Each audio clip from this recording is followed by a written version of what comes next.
clase anterior qué conceptos no integraban la base imponible. Ahora vamos a ver qué conceptos son tratados por la ley, por el Código Fiscal de la provincia de Salta como bases imponibles especiales. ¿Qué significa que el Código Fiscal crea bases imponibles especiales? Y acá lo que tenemos que resumirlo es una idea. La base imponible es especial porque es diferente a la general. ¿Y la general cuál era? La sumatoria de los ingresos brutos era la base imponible, sin confundir nunca ingresos brutos con hecho imponible. El hecho imponible del impuesto es el ejercicio de actividad en jurisdicción de la provincia de Salta. Y la base imponible son los ingresos brutos. El Código Fiscal, en su artículo 166, para ciertos casos especiales, marca que la base imponible no va a ser la sumatoria de todos los ingresos, sino que va a ser la diferencia. Fíjense que les marco ahí en color verde, diferencia. ¿Diferencia entre qué? Entre precio de compra y precio de venta.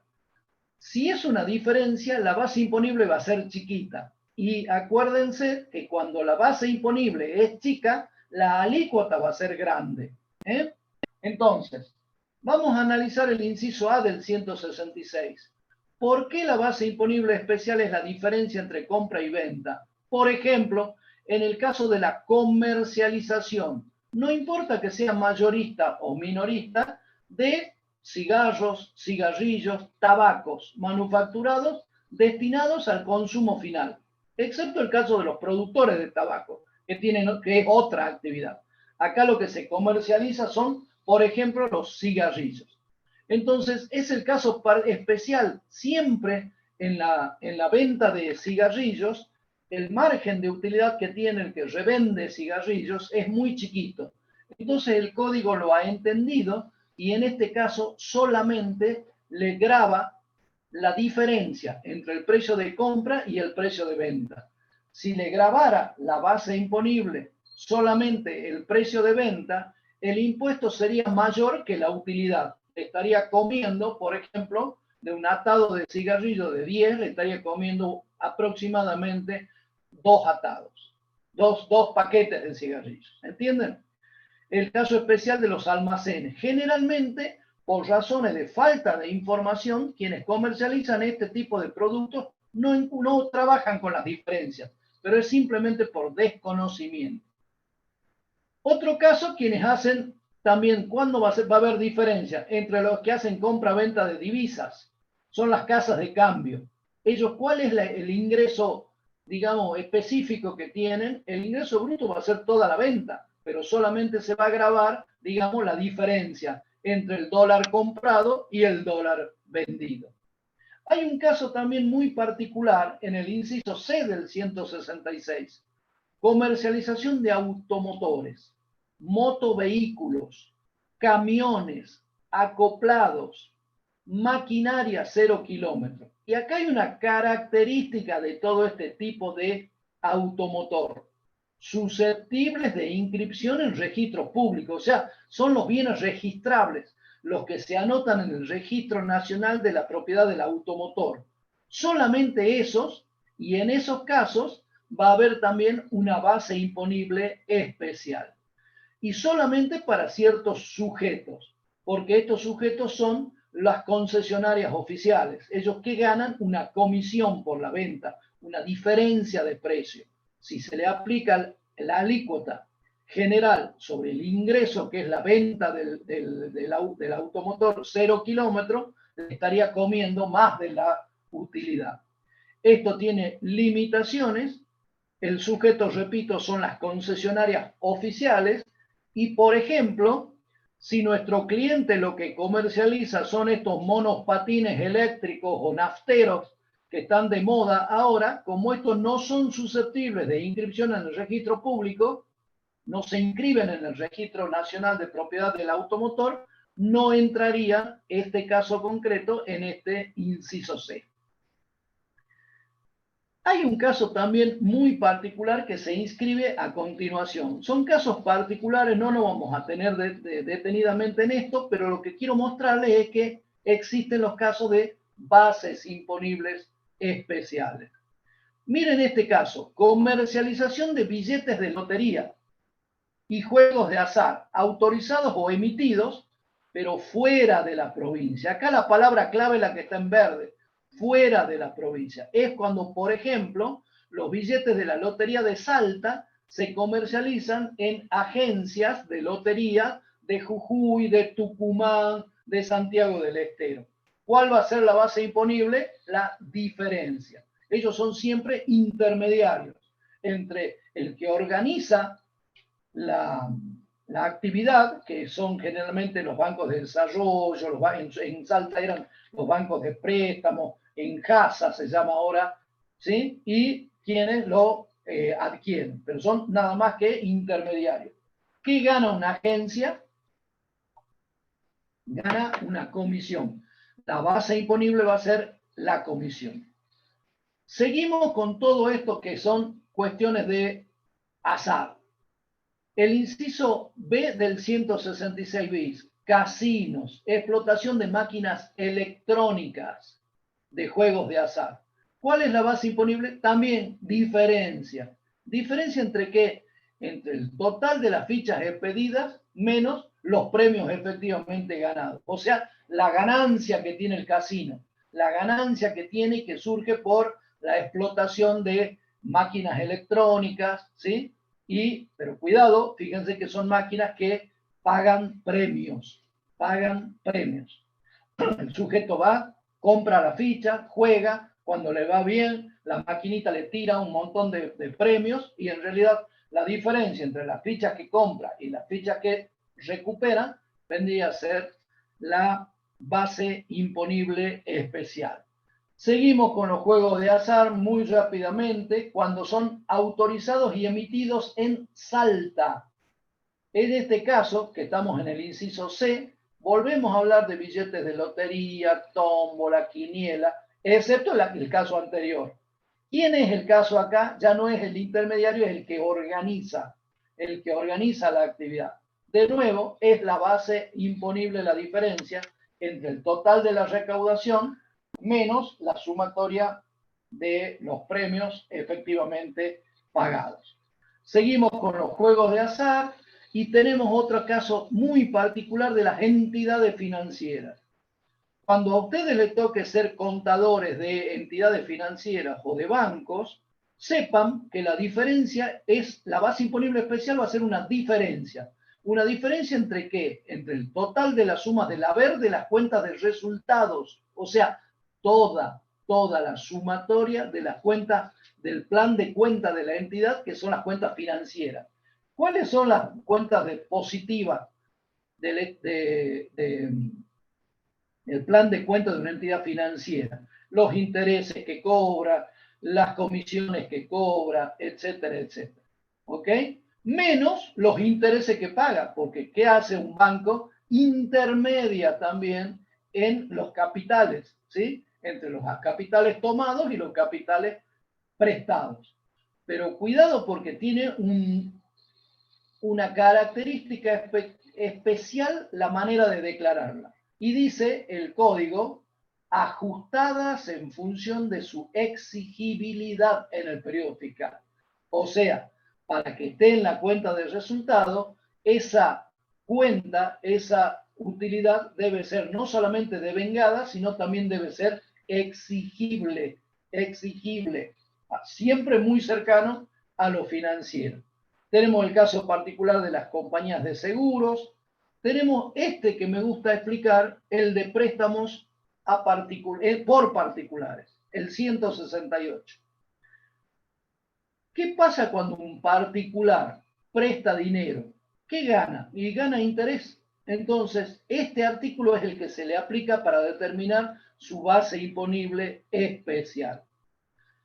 Son sujetos que no son entidades regidas por la ley 21.526 de entidades financieras.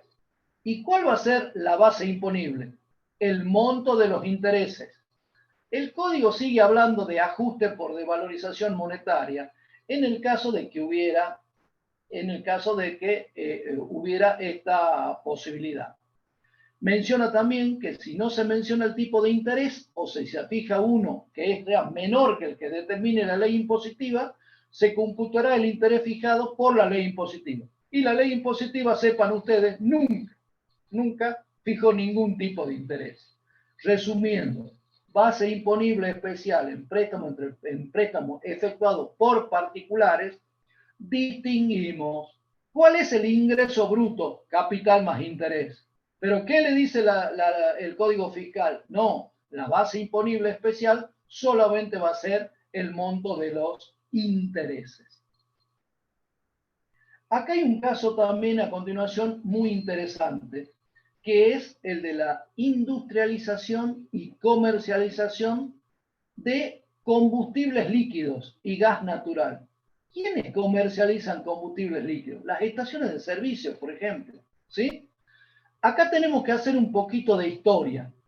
Desde el año 1992 ya se deja de lado los precios que eran regulados por el Estado. Antes de la modificación del código, estaba en base imponible especial porque se tributaba solamente por la diferencia entre el precio de venta que estaba fijado por el Estado menos el precio de compra de los litros de nafta, los litros de gasoil que la agencia, la estación de servicio comercializaba. Historia antigua. Vamos a cumplir 30 años ya de esto. Hoy, base imponible es todo el precio de venta. Fíjense, todo el precio de venta. Y sigue estando en un artículo que habla de base imponible especial. ¿Por qué? Porque el precio de venta, que es el ingreso bruto, hay que depurarlo de deducciones que están legalmente permitidas. ¿Cuáles serían las deducciones de una estación de servicio? Me voy al IVA venta, saco los datos del libro IVA y le doy el ejemplo. El precio neto es 100, el IVA es 21, porque es venta de cosa mueble, y existe algo que tiene que cobrar adicionalmente el sujeto que vende combustible, que es el impuesto a los combustibles líquidos.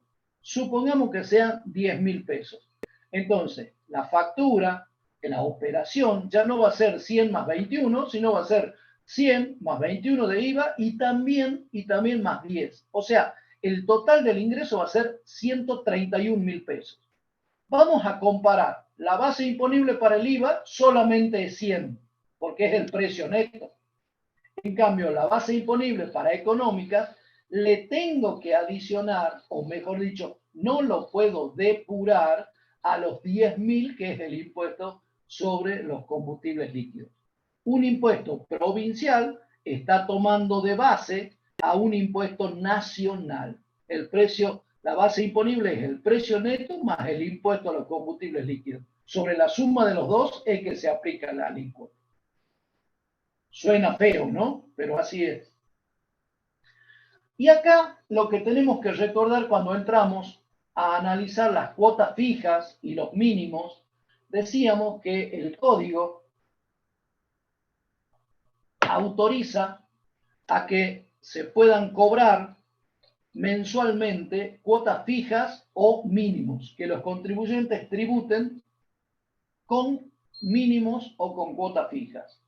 Primero que nada, debe tenerse en cuenta el rubro o conjunto de rubros, que por su naturaleza se entiende que son afines o conexos. Y acá hay toda una problemática de qué se entiende por rubros, afines o conexos. Si yo tengo un almacén, si vendo soda, si vendo bebidas alcohólicas, si vendo pan, si vendo caramelos, si vendo chocolates, si vendo fideos envasados o pasta fresca, todo es afín al rubro, ¿entienden? Entonces, hay que ver y analizar quizá una de las cosas más importantes de los tributos provinciales, que es los rubros de actividad en los que debe inscribirse. Pero cuidado, porque hay actividades que pueden tener distinto tratamiento fiscal. ¿Qué significa que tenga distinto tratamiento fiscal? Por ejemplo, si vende un determinado producto, está grabado a una alícuota, y si vende otro producto, está alcanzado a otra alícuota. Por ejemplo, las playas de estacionamiento tienen una alícuota muy, pero muy pesada, que es la del 6%. ¿Por qué? Porque así ha querido grabarlo la ley impositiva. Dice, la playa de estacionamiento es una actividad difícil de controlar, tiene muchos ingresos de manera permanente, pero no lo puedo fiscalizar, seguro que me va a mentir. Entonces, por las dudas, en vez de aplicarle la alícuota general del 5, le voy a aplicar una alícuota superior que va a ser el 6%. Pero, por ejemplo, puede haber un kiosco y un kiosco puede estar grabado a otra alícuota. Supongamos, nada más que supongamos, que hay otra actividad y esa actividad está grabada al 2%. O sea, hay un único sujeto que desarrolla dos actividades. Una es una prestación de servicios, que es la playa de estacionamiento, y la otra es una actividad de ventas que estaría grabado al 2%. Marco para triplicar el ejemplo para que sea, digamos, más didáctico. ¿Qué dice el Código Fiscal? Señor, si usted tiene actividades que tienen distinto tratamiento fiscal, la tiene que discriminar. Si usted no discrimina, no hay problema. Metemos todo en la misma bolsa. Usted, contribuyente, mete todo en la misma bolsa porque no la discrimina, pero sepa que porque usted no discrimina los ingresos de las distintas actividades, entonces lo que va a tener es el tratamiento fiscal más gravoso. ¿Qué significa el más gravoso? El que más te duela, el más caro, o sea, el de la alícuota más alta.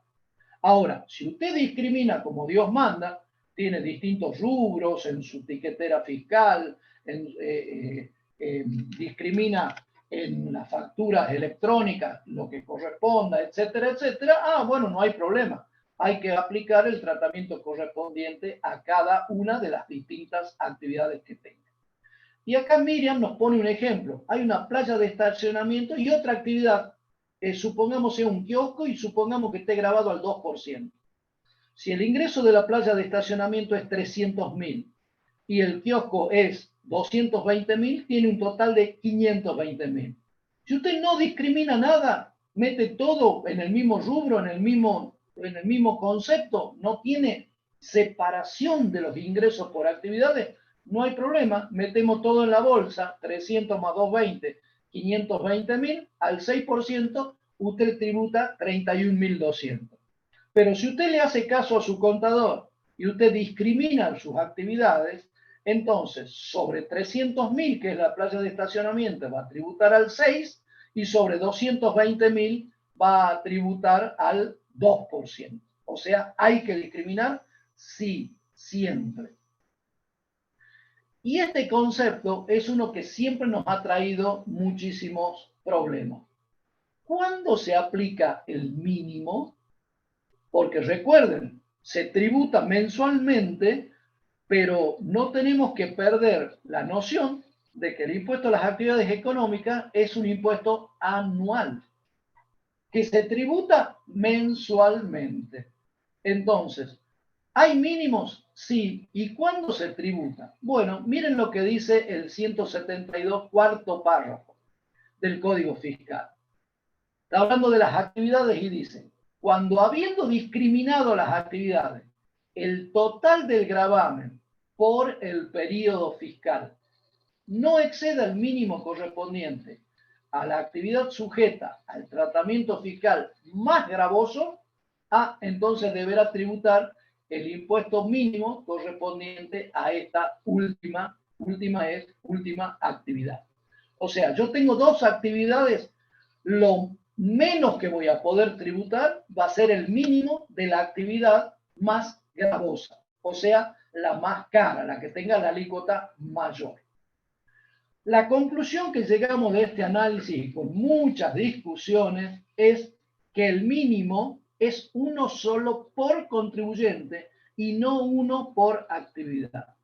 Esto que tenemos en la filmina en verde Ha sido años de discusión con el personal de rentas de la provincia de Salta.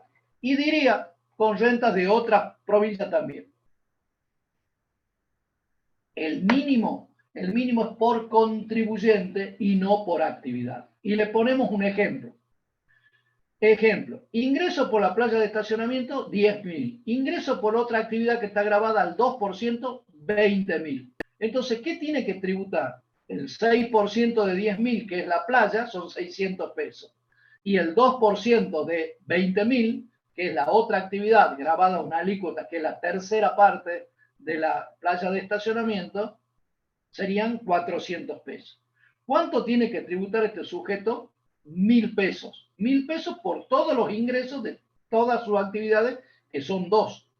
¿Entienden? Y ahora, ¿cuál sería el mínimo de la actividad más gravosa? La actividad más gravosa es playa de estacionamiento, está al 6%. Son 200 unidades tributarias. Tiene que pagar 930.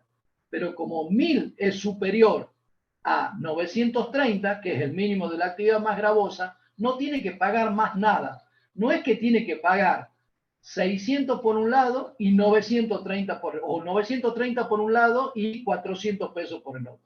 ¿Entienden?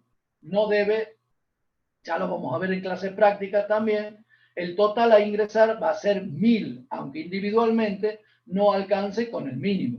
Pero la suma de los dos, de 600 más 400, ya es 1.000, que supera el mínimo de la más gravosa, que es 930.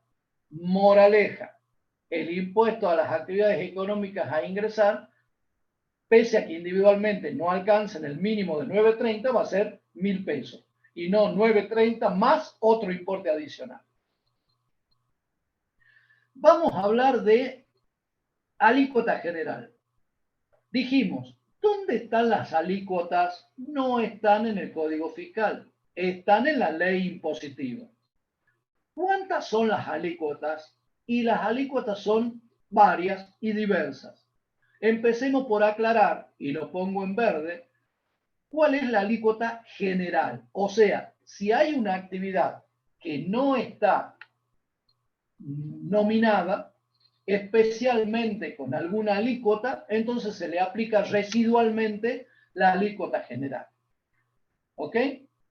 El Código Fiscal habla de 36 por 1.000, a nosotros nos gusta hablar en porcentuales, el 3,6%, pero en números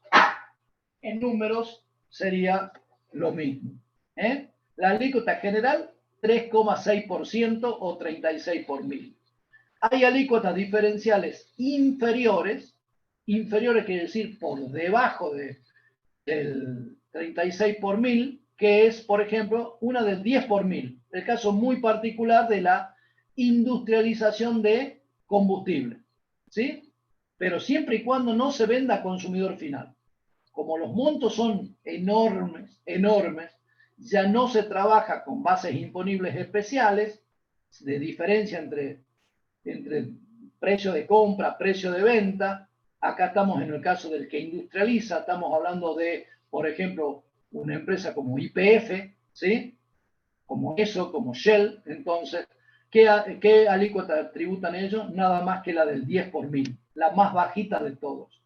Hay una muy particular del 25 por 1.000, que es la extracción de petróleo crudo y gas natural, pero hay algo más terrenal para nosotros los contadores de a pie, que es la del 26 por 1.000. ¿Quiénes tributan al 26 por 1.000? Uno que tenemos bien cerca, el que hace venta al por menor de medicamentos, o sea, efectuados por farmacias. Venta al por menor. La droguería hace venta al por mayor. Cuidado, solamente las ventas efectuadas por farmacias tributan a la tasa diferencial del 26 por 1.000. ¿Hay inferiores? Sí, mientras sea menor al 36, hay una más. ¿Cuál es? Esta, la del 30 por 1.000. ¿Quiénes tributan al 30 por 1.000? Los monotributistas, salvo que sean monotributistas que hagan ventas mayoristas. Habría que analizar también qué se entiende por ventas mayoristas. Pero miren este berenjenal que ha quedado en los tributos locales.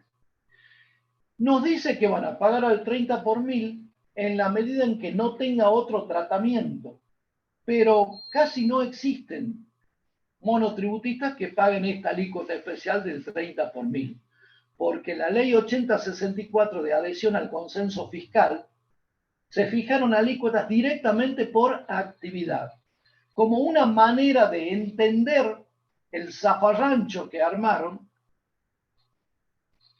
La ley impositiva sacó unos anexos y en esos anexos se clasificaron las actividades y a manera ilustrativa surgieron a qué alícuota tenían que estar las actividades en función de los códigos de actividad. Ese nomenclador está en el anexo 1 de esta resolución 33 del 2018 de la Dirección General de Rentas, que siempre es útil consultarla, que nunca hay que confiarse de memoria, porque siempre nos trae alguna sorpresa. Y si estamos hablando de alícuotas diferenciales superiores, tendríamos que decir que son las que están arriba del 3,6 por mil. ¿Y cuáles son? La explotación de máquinas electrónicas de juegos de azar. O sea, ¿cuáles son las máquinas electrónicas de juegos de azar? Son las que expenden premios, ¿ok? Son las que yo gano y me larga platita o me larga fichita que después yo las cambio por dinero. La comercialización de billetes de lotería emitidos dentro o fuera de la provincia, ¿sí? Y acá lo que le queremos marcar es que cuidado, cuando hablamos de máquinas electrónicas de juego de azar, es distinto a máquinas de entretenimientos. Las máquinas de entretenimiento son las que no retribuyen premios en dinero. ¿Ok? ¿Qué máquina de entretenimiento no retribuye premios en dinero?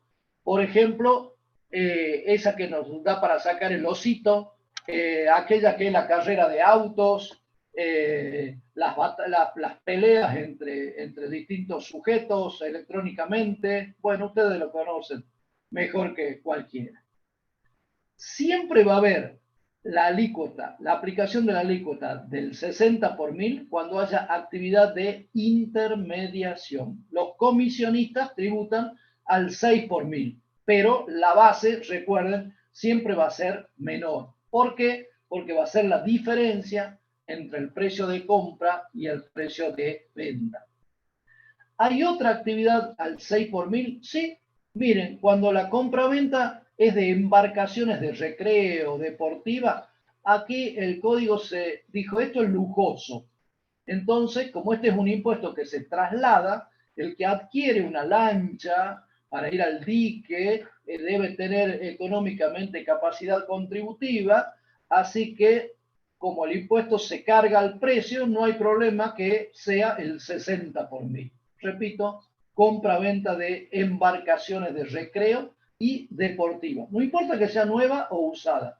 No importa que tenga motor o simplemente sea un velero. Las actividades de seguros también están al 6 por mil. Hay una antigüedad que ya no existe, que es el alquiler de películas, ¿sí? Y videocassettes. Ya esa habría que tacharla del código porque no creo que esté funcionando, digamos, esa actividad. Y ya hablamos de las playas de estacionamiento, las cocheras, los garajes y similar. Todo ese tipo de actividad se entiende. Le expliqué el caso de la playa de estacionamiento. La gente no pide comprobante, nadie lo controla, son importes chiquitos pero permanentes, es muy difícil. Entonces, ¿qué hace? Los fiscos provinciales le aplican una alícuota alta. Vos ocultame la venta, pero yo te duplico la alícuota. Más o menos así debe ser el razonamiento de los que diseñan el esquema fiscal. Y después hay tasas muy, muy altas, como la del 10 por mil, 100 por mil. 100 por mil es el 10%. Pero miren qué están haciendo estos sujetos. ¿Cuál es la actividad? Salones o lugares de juegos de entretenimiento en general, ya sean independientes o anexos de otra actividad.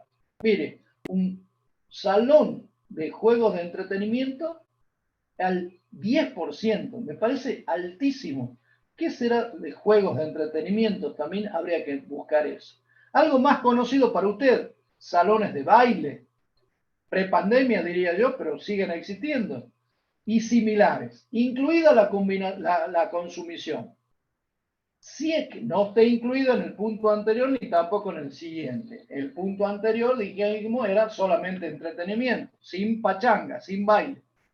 Cuando hay baile y se cobra un derecho a la entrada o no se cobre derecho a la entrada, no importa que la entrada te dé el derecho a consumir una bebida o no una bebida, no importa. Esos lugares, sepan ustedes, están grabadísimos al 100 por mil. Sigamos subiendo con las alícuotas. Ahora estamos en el 150 por mil, 15%. Boates, lugares donde se vendan bebidas alcohólicas y se difunda música bailable. ¿Qué diferencia tiene con el anterior hasta ahí? Nada. Pero ahora viene la diferencia marcada con verde. Esos lugares donde se difunde música bailable, donde se piden bebidas, ya sean que sean alcohólicas o no, tienen que tener esta característica, acondicionadas con un sistema de iluminación disminuida o especial. ¿Vieron que los boliches son música reducida, música especial?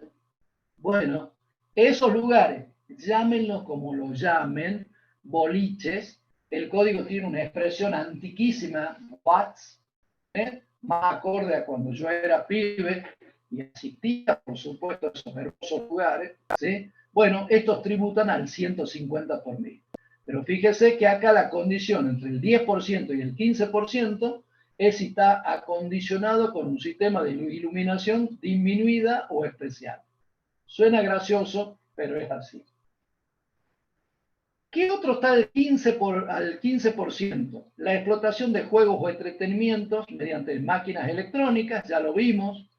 Y hay algo muy particular que también está al 150 por mil, que es la comercialización de vehículos automotores, motovehículos, camiones, acoplados, maquinarias nuevas, 0 kilómetros, y devuelvo a marcar una palabra que no se nos tiene que escapar: registrables.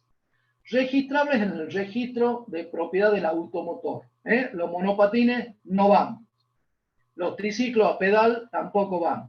Las bicicletas tampoco van. Bueno, ¿realizados por quién esa comercialización? Por concesionarias oficiales. Las concesionarias oficiales son las que venden los autos que vienen 0 kilómetros de fábrica. Solamente esas son las concesionarias oficiales. Acá se presume, el código presume, sin admitir prueba en contrario, que la base imponible nunca es inferior al 15% del precio de venta. Miren los porcentajes que deben tener de margen de utilidad este tipo de concesionarias oficiales, para que el mínimo que el código les admite como base imponible sea el 15% del precio de venta del 0 kilómetro. Vamos a avanzar con las últimas y salimos de este plomazo. ¿Qué otra actividad está grabada a alícuota superior? Y ya al 250 por mil, al 25%. Bueno, pero son actividades muy particulares. Cabarets, whiskerías y similares, con o sin despacho de bebidas, con o sin alternadoras, dice el código, y establecimientos análogos. Y también los hoteles y moteles por hora. ¿Por qué la alícuota tan grande? Porque está vinculada con la actividad y está vinculada con la dificultad de fiscalización. ¿Cómo fiscalizar un hotel por hora? ¿Cómo fiscalizar una whiskería? Tema difícil. Vamos al 80 por mil, es un único caso, que es el de las financieras. Toda actividad de intermediación o los servicios financieros que desarrollen las entidades financieras tiene esta alícuota especial del 80 por mil. Y también cualquiera que haga actividad financiera, aunque no sea una entidad financiera, también marcamos acá que los sujetos que no estén incluidos en la ley, si llegan a hacer esto, o sea, préstamos, ¿sí? El usurero, el que presta plata con interés, ¿a qué tasa está? También al 80 por mes. ¿Ok? Esto desde el 1 de enero del 2021 se incluyó. Y acá vamos a algo interesante. ¿Qué tiene la ley impositiva? La ley impositiva tiene todos los años una actualización de una unidad de cuenta que se llama unidad tributaria. La unidad tributaria para el 2021 está fijada en 4 pesos con 65. Entonces, según la actividad y según a qué tasa esté grabada la actividad, va a ser la cantidad de unidades tributarias mínimas que tienen que tributar mensualmente.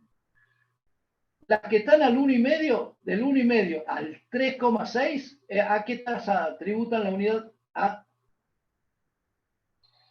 160 unidades tributarias sería el mínimo.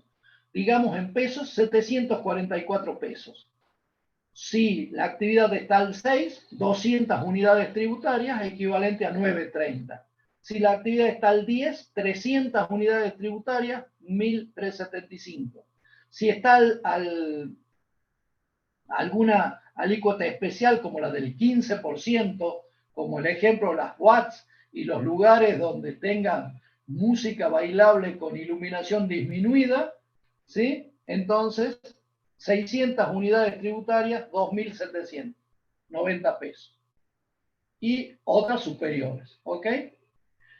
Hay actividades que tienen importes mínimos. Por ejemplo, los hoteles y moteles por hora. O sea, la característica es de ambos por hora. Si tiene hasta 10 habitaciones, 200 unidades tributarias por cada habitación. ¿Ven la dificultad de fiscalizar? Entonces dice, mira, no hay problema. Mentime lo que quieras. Total, te hago pagar fuerte los mínimos mensuales. Si el hotel por hora tiene más de 10 habitaciones, las 10 primeras las tributa a 200 unidades tributarias cada una, pero si ya tiene 11, ¿a qué tasa tributa? A 2.000. Si tiene 11, está en el grupo de que tiene más de 10, más de 10, pero hasta 20. Entonces, 2.000 unidades tributarias. Si tiene más de 20 habitaciones, 4.500 unidades tributarias. Lo mismo vale para las máquinas de juegos de azar. De 1 a 5, de 5 a 10 y más de 10. Algo fundamental, algo que siempre preguntamos, algo que es de aplicación cotidiana en el ejercicio profesional. ¿Hay actividades donde no se aplica el mínimo? Exactamente. No se aplica el mínimo, según el artículo 14 de la ley impositiva, la 6611, que se va adecuando todos los años, ¿sí? Estas actividades, la locación de inmuebles, no tienen mínimo. Si hay un sujeto cuya actividad es la locación de inmuebles, entonces paga en base a la base imponible real. Alquila su inmueble, paga por el alquiler del inmueble. Pero resulta que cuando lo tiene desocupado y no tiene ingresos, no ingresa ningún mínimo. Locación de inmueble. Otra actividad especial que no tributa inmueble son las actividades profesionales con título universitario. Nosotros, los contadores, los abogados, los ingenieros, los arquitectos, ¿sí? Si nuestra actividad tiene título universitario, solamente tributamos cuando tenemos los ingresos. Y no vamos tributando mes a mes, anticipando un importe mínimo mensual. Se equipara la actividad profesional con título universitario también a la actividad desarrollada por técnicos. los técnicos que formen parte de colegios o consejos profesionales. El ejemplo que tenemos ahí, el de los maestros mayores de obra. Tienen su propio, están adheridos al consejo profesional. Hay un caso muy particular que lo dejo para explicar para después, y también me encantaría intercalar en este tema, para que no se olviden, quienes no tributan el mínimo: locación de inmuebles, profesionales en general, técnicos que se asimilan a los profesionales que forman parte de consejos o colegios, y si los sujetos tributan por convenio multilateral, no tributan el mínimo en Salta. Cualquier sujeto que tiene actividad en 2 o más jurisdicciones es contribuyente del impuesto a las actividades económicas por su actividad en Salta, pero como su actividad también se desarrolla en otra jurisdicción provincial, tributaría a través de lo que se llama el convenio multilateral. Si el sujeto está inscrito en el convenio multilateral, no tributa el mínimo. Acá les ponemos unos ejemplos de lo que pretendió ser. Digo pretendió ser y se me cae una lágrima, era la lágrima de la esperanza, ¿sí? El consenso fiscal. En el año 2017 se suscribió el consenso fiscal entre las distintas jurisdicciones y se estableció una reducción paulatina para la eliminación progresiva del impuesto a las actividades económicas o ingresos brutos en el resto de la jurisdicción. Se comprometieron a ¿qué? A armonizar las alícuotas. Esto es, armonizar era irlas bajando entre todos de a poco. ¿Sí? Primero, le doy un ejemplo. Ciertas actividades como la industria, que estaba gravada en algunas jurisdicciones al 2%, se pretendió que en el 2019 ese 2% bajara al 1,5%. Después en el 2020 al 1%, en el 2021 al 0,50%, y que a partir del 2022 volviera la industria manufacturera entera, completa, no importa a quién le vende, ¿sí? Volviera a estar exento. Ese era el propósito que tenía. Vamos a la construcción, por ejemplo. Estaba al 3%, bajaba al 2,5%, bajaba al 2% y permanecía en el 2%. ¿Sí? Bien. Las actividades inmobiliarias, por ejemplo, al 6% el 2018, pero también iba a bajar y se iba a quedar fija en el 4%. ¿Qué pasó con todo esto? Pasó lo que pasa siempre en la Argentina. Firmamos los pactos, pero después no los cumplimos. Se suspendió la aplicación del consenso fiscal en el año 2019. Quiero un párrafo especial para la comercialización mayorista y minorista. La comercialización mayorista y minorista, por ejemplo, de zapatillas, alimentos, prendas de vestir. ¿A qué alícuota estaba? En Salta estaba el 3,6%. Pero resulta que en el resto de las jurisdicciones, como Buenos Aires, como Córdoba, estaba al 5%. ¿Qué es lo que hicieron? Armonizar. Sí, pero la armonización era para abajo. No, acá hicimos la armonización al revés. La armonizamos para arriba. En Salta pasamos de estar a la alícuota del 3,6% a que tengan la alícuota del 5% y sin esperanza de reducción. Fíjense que el 5% para la comercialización mayorista, minorista, y dejo de lado el tema de las reparaciones, todo al 5%. ¿Está claro? Bueno, esto es muy casuístico, tenemos que analizar cada uno de los casos. Acá les comento qué pasó con el consenso fiscal. En el 2017 se aprueba el consenso fiscal. Se habla de que va a haber una disminución de alícuotas en el tiempo y a partir del 2018. En el 2020 se aprueba el consenso fiscal 2019, pero hacemos trampa. Se suspende por un año las disminuciones que iban a empezar a disminuir. No, por ahora nada, se siguen aplicando las del 2019.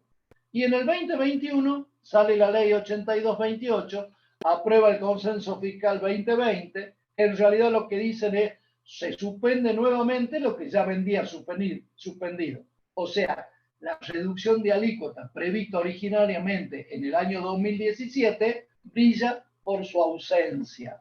¿Por qué brilla por su ausencia? Porque la política fiscal puede ser muy interesante y muy sana, pero las provincias no tienen recursos presupuestarios para sus actividades. Entonces, terminamos en este berenjenal. Cumplimos los pactos, firmamos los pactos, pero no los cumplimos. Y encima incrementaron la alícuota para los servicios financieros al 8%. Moraleja, hoy se sigue aplicando las alícuotas en el 2021, se siguen aplicando las alícuotas que estaban previstas en el 2019.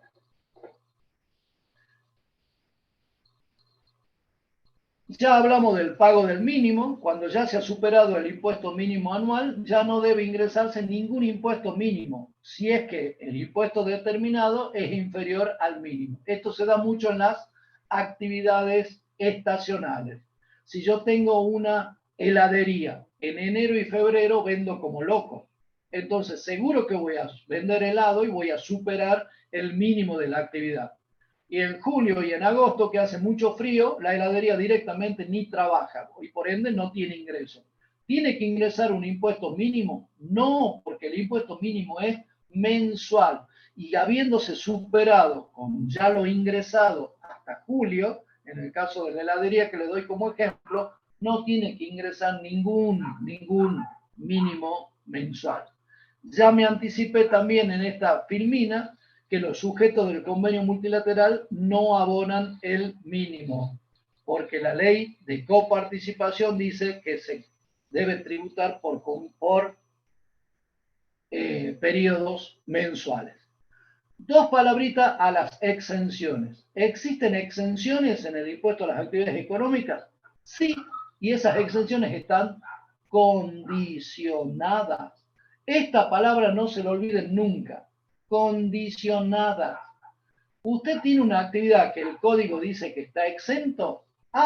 Alégrese, pero no se olvide que debe cumplir ciertos requisitos y esos requisitos deben verificarse de manera concurrente.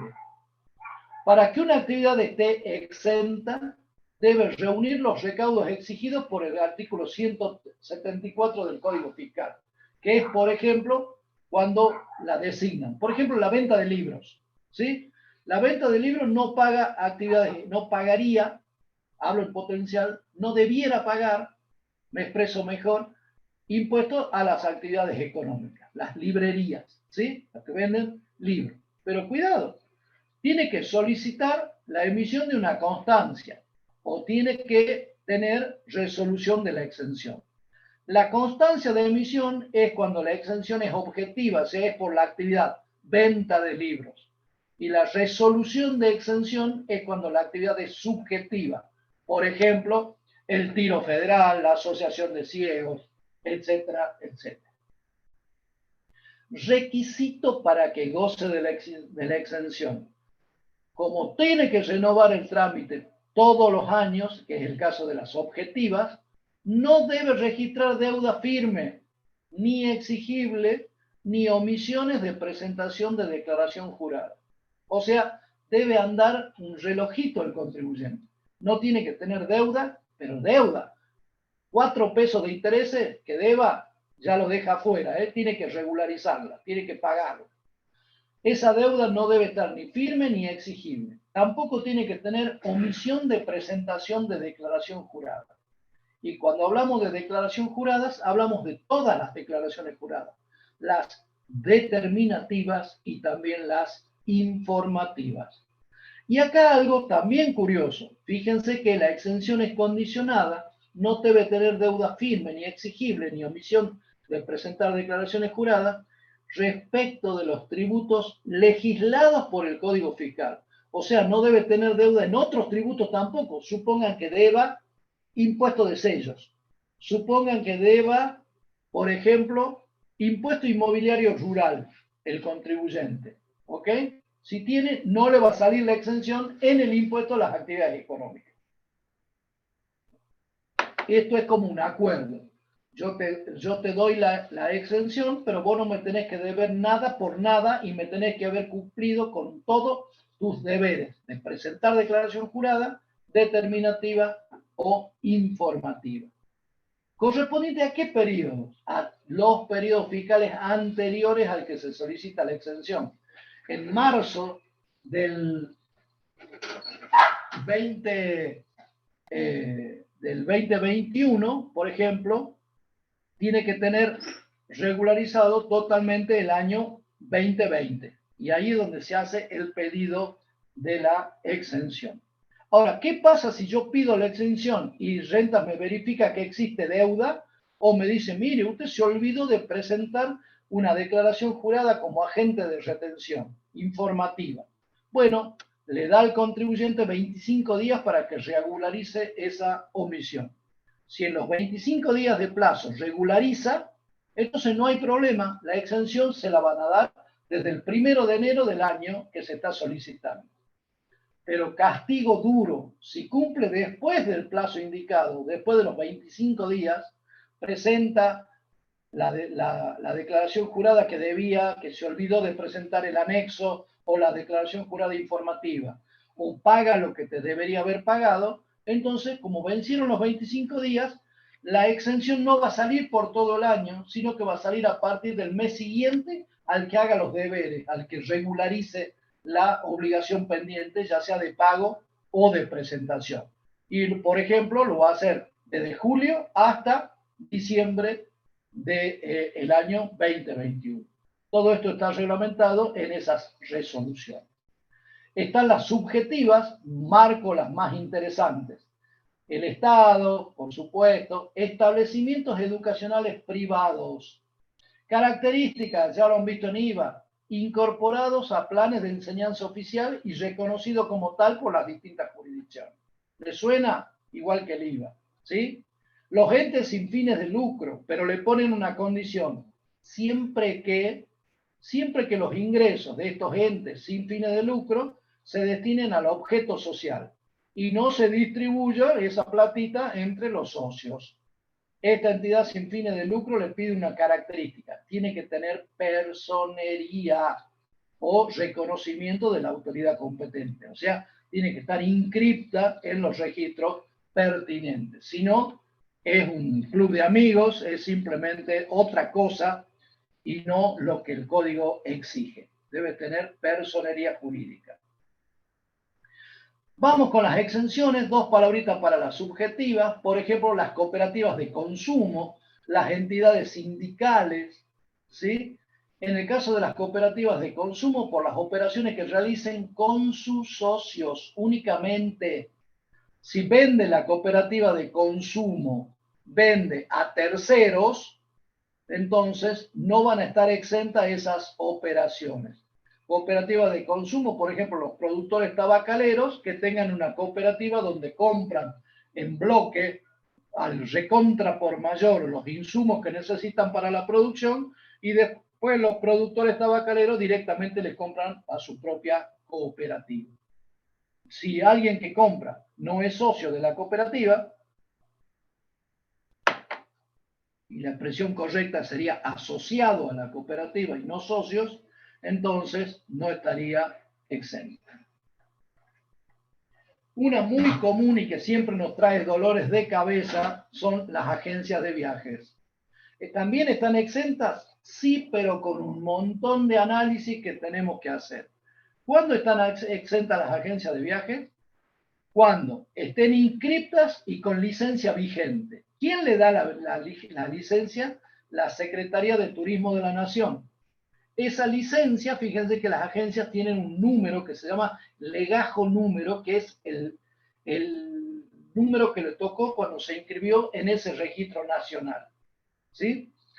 Y solamente por algunas operaciones. ¿Qué operaciones? Las propias de la agencia de viajes. Organización, intermediación de servicios turísticos. Viajes, excursiones, venta de pasajes similares realizados en territorio nacional. Ojo, ¿qué está exento ¿Qué está exento? La retribución que tienen las agencias de viajes. ¿Se acuerdan cuando vimos en teoría? Las agencias de viajes son prestadores de servicios, son intermediarios en servicios que prestan terceros, no venden hotelería, intermedian en la prestación del servicio de la hotelería, o en las excursiones, o en los servicios turísticos. Si la agencia de viaje hace prestación directa, queda afuera de la exención. Si la agencia de viaje tiene, el contribuyente tiene un hotel que es propio por el servicio de hotelería, por el restaurante, por lo que sea, afuera. Eso no estaría exento. O sea, ¿qué es lo que está exenta? La intermediación. Esto no tiene mayor importancia, esto tampoco. Están exentas también las exportaciones, ¿sí? Está exenta la impresión, la edición, la distribución y la venta de diarios, de periódicos, de revistas. Fíjense que está exenta la venta de libros. El 7 inciso A de la ley del IVA habla de libros y no le pone apellido, no le pone característica. En cambio, el código de la provincia de Salta dice libros, pero a continuación dice culturales, científicos, técnicos, de actualidad y o de información o difusión. Fíjense, ¿no? Una pequeña diferencia. Por supuesto que tiene que estar exento los ingresos de relación de dependencia por el desempeño de cargos públicos, también el transporte internacional de pasajeros, porque se lo considera como exportaciones, al igual que el IVA. Hay una exención muy, pero muy particular, estoy controlando mi tiempo, vamos bien, que se trata de los honorarios del directorios y consejos de vigilancia. ¿Se acuerdan en el impuesto a las ganancias, los honorarios de directorio? Bueno, van a estar exentas en la medida en que solamente equivalga a 7 salarios mínimos vitales y móviles. El impuesto, recuerden que es anual. Entonces, el presidente del directorio cobra una determinada cantidad de honorarios. ¿Honorarios por qué? ¿Qué actividad hizo? Hizo la actividad de dirigir, coordinar, conducir, ¿sí? Entidades, sociedades anónimas, SRL, etcétera, etcétera. Y dice, va a estar exento hasta la suma, o sea, tiene un límite la exención. ¿Cuál es la exención? 7 salarios mínimos vitales y móviles. A octubre del 2021, el salario mínimo vital y móvil era 32.000 pesos. 7 veces es 224 y 224 por 12, 2.688.000. Si es que estamos trabajando y terminamos con este valor de 32.000 pesos. Sepan ustedes que ya está previsto un mínimo para diciembre distinto a 32.000 pesos. Esta resolución interpretativa, la 1 del 2013, fue famosa porque dijo cómo debe interpretarse el código. Y el código debe interpretarse por mes. O sea, estos 2.688.000 es por mes. Bien. ¿Qué otra exención importante podemos ver? Esta, la que nos toca a nosotros, es una exención en el impuesto a las actividades económicas por ingresos de profesiones liberales. Pero cuidado, esos ingresos de profesiones liberales tienen su origen en honorarios que son cedidos o participados por otro profesional. Y siempre que el cedente, haya pagado el impuesto. A ver, ¿cuál sería el caso? El caso del, por ejemplo, los contadores. Hacemos una tarea de auditoría y factura uno solo de ellos. El que factura es A y factura por 100.000 pesos. Pero de los 100.000 pesos le cede o le participa a B 30.000. Si A tributó sobre el total 100.000, quiere decir que tributó el 3,6% de 100.000. Cuando le cede 30.000 a B, esos 30.000 directamente, esos 30.000 ya forman parte de los 100.000, o sea, ya han tributado, razón por la cual no podrían tributar dos veces, porque se trata de la distribución de una suma que ya ha tributado totalmente. Cuidado, solamente entre personas humanas, se habla de profesiones liberales, no es de aplicación para empresas o cuando hay sesiones en sociedades inscritas en el registro público de comercio. Bien, esto también está exento, esto también está exento. Quería pasar al concepto de otra exención muy, pero muy importante, la producción de bienes. La producción de bienes, o sea, la industria hasta el 2017 estaba exenta. Sin embargo, desde el 2018 la exención desapareció. Los industriales se enojaron mucho, pero tuvieron que empezar a tributar. ¿Sí? En Salta, repito, la exención para la industria, estoy hablando del 174W, esa exención ha sido derogada. O sea que la producción industrial como actividad está grabada. Otra exención que siempre nos ha traído dolores de cabeza y merece ser analizada es la producción primaria. La producción primaria va a estar exenta en la provincia de Salta siempre que se trate de no incluya la producción de petróleo crudo y gas natural. Siempre tiene un tratamiento especial lo que es petróleo y gas. ¿Ok? Hablemos de producción primaria, los productores, los agricultores. A ellos nos estamos refiriendo. Por ejemplo, primero, ¿cuándo está exenta? En la primera etapa de comercialización. O sea, cuando el productor de sandías, melones, ¿sí? Los saca de la finca y los vende a alguien que tiene un puesto en el Cofrutos, esa primera venta, esa primera etapa de la comercialización es la que está exenta. El sujeto que tiene el puesto en el Cofrutos, lo vende en un supermercado, esa ya no es primera etapa, ya sería una segunda o posterior etapa, ahí estaría alcanzada. La exención siempre va a estar vigente, o sea, se aplica en tanto las operaciones no se realicen con consumidores finales. Este texto lo van a encontrar siempre. ¿Qué quiere la ley? Que por lo menos una vez en toda la cadena de la circulación del producto tribute, porque si no, no tributaría.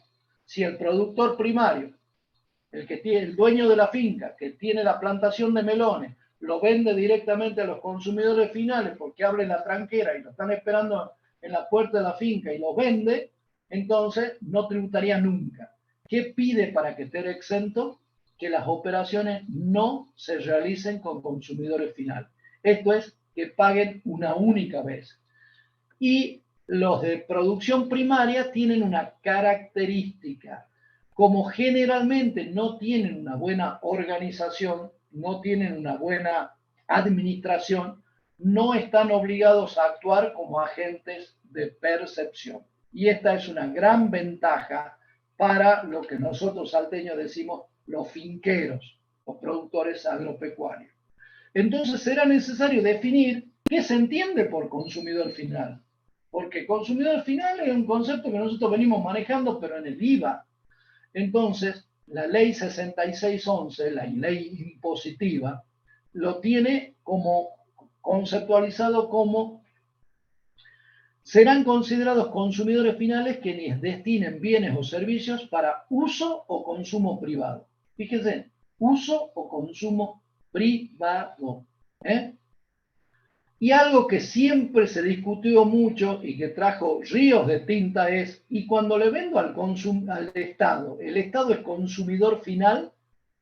Y nosotros decimos, en realidad no, el Estado no es consumidor, el Estado es insumidor. Para prestar sus servicios públicos, el Estado requiere de bienes y de servicios, pero los bienes y servicios que adquiere son insumos para su actividad, que es la prestación de servicios públicos. Nunca hablaríamos de consumo y mucho menos hablaríamos de consumo privado. Ríos de tinta corrieron hasta ahí, hasta que se incorporó en el texto que las ventas al Estado, el Estado en sentido amplio, tienen el carácter de ventas a consumidor final. No dice son a consumidor final, sino tienen el carácter. O sea, ¿qué quiere el código? quiere que cuando el adquirente sea el Estado, esa venta esté grabada. Ejemplo, si el productor de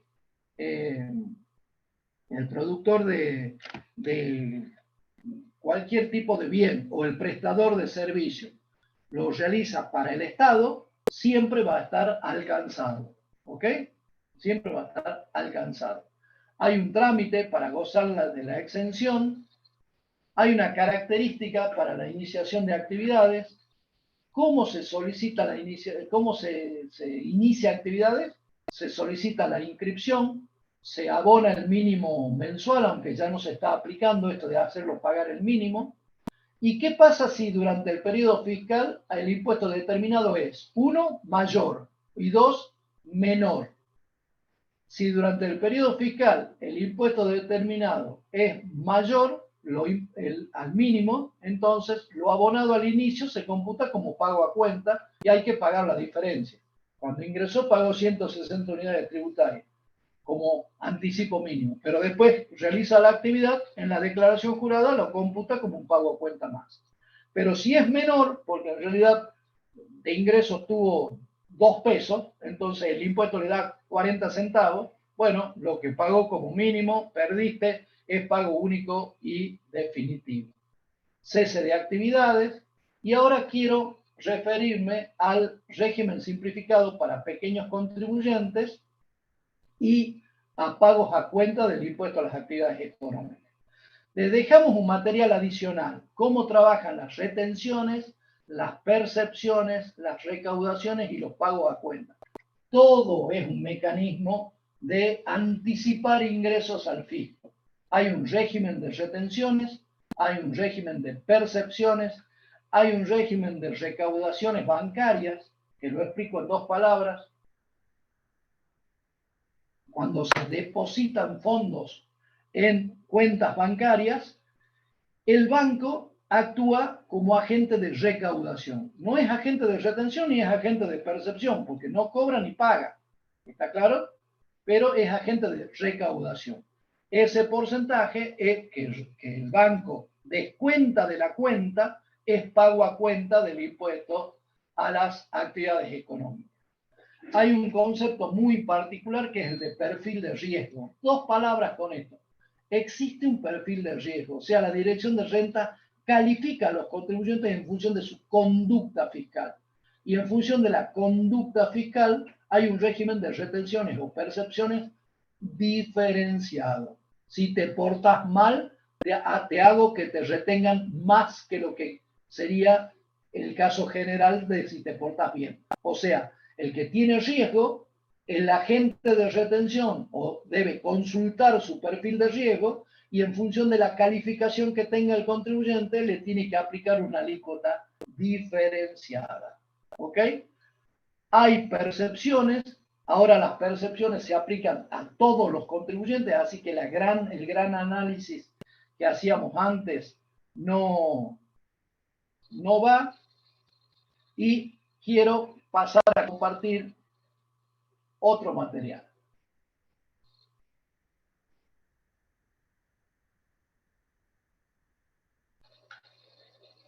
Otro que voy a referir al régimen simplificado provincial.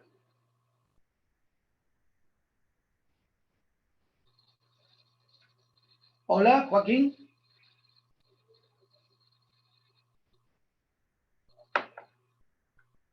Hola.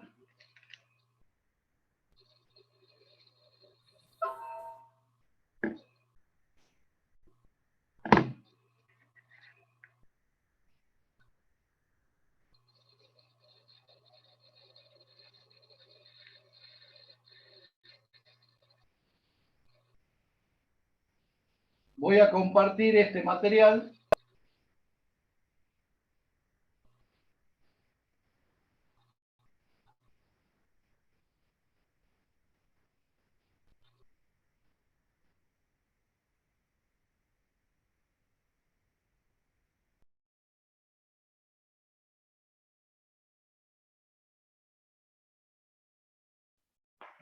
Profesor.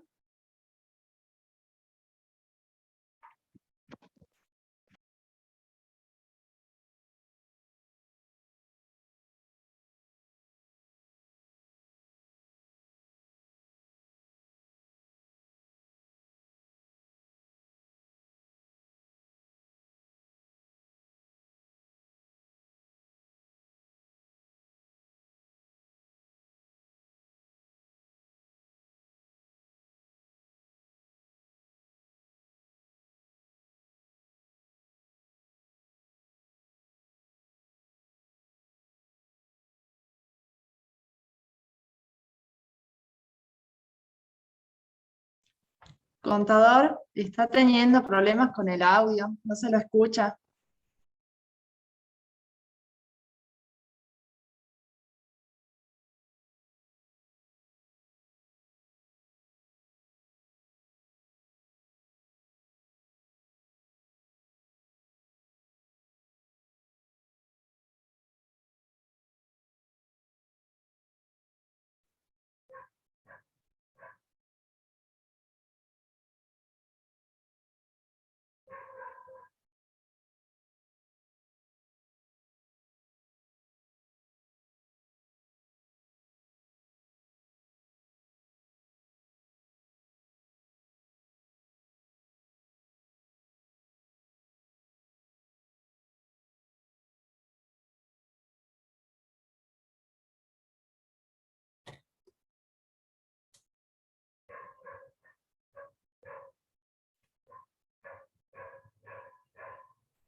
Profe,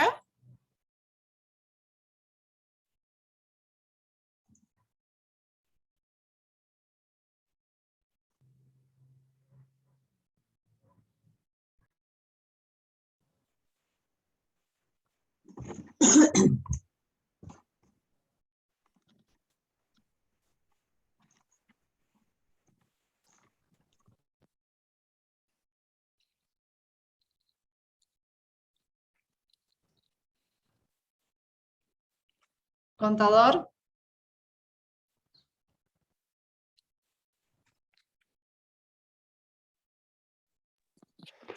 Profesor, no se lo escucha.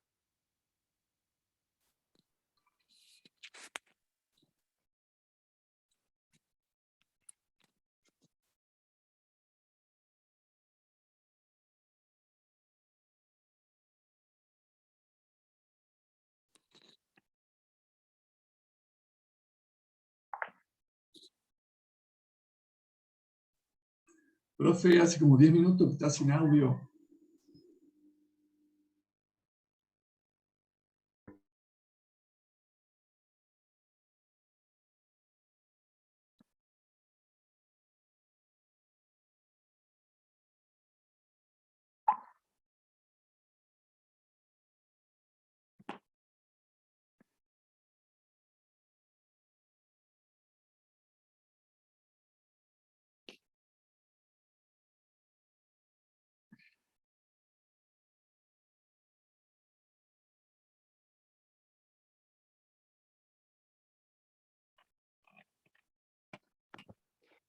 Ahí, chicos, le mandé un mensaje directo al profesor, pero en realidad el micrófono parece que, o sea, digamos, no lo está haciendo uso el profesor, entonces no, por esa razón creo que no se lo escucha, pero él a su vez parece que no nos escucha. Y que tampoco nos ve.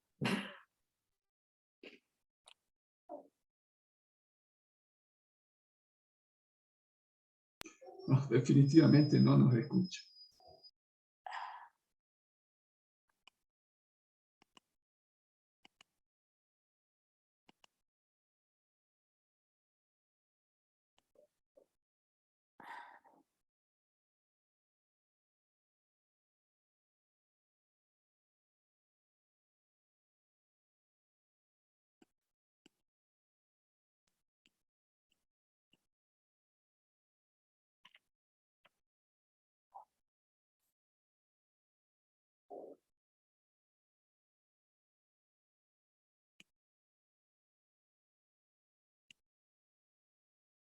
Ah, lo dejo solo.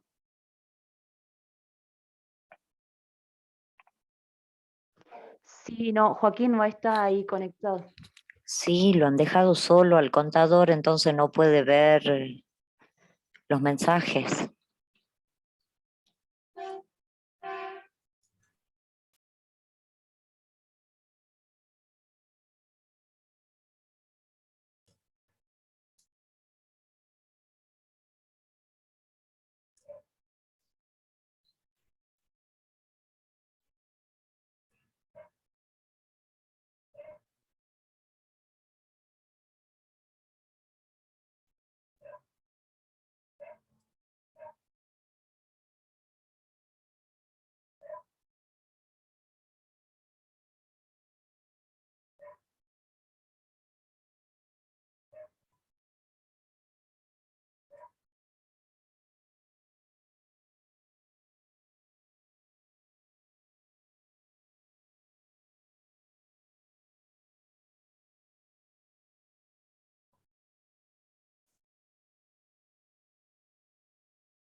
Chicos, ¿me escuchan?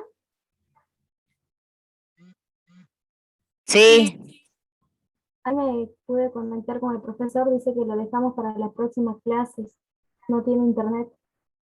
Ah, bueno, bueno, dale, gracias por avisar. Nos vemos. Gracias. gracias.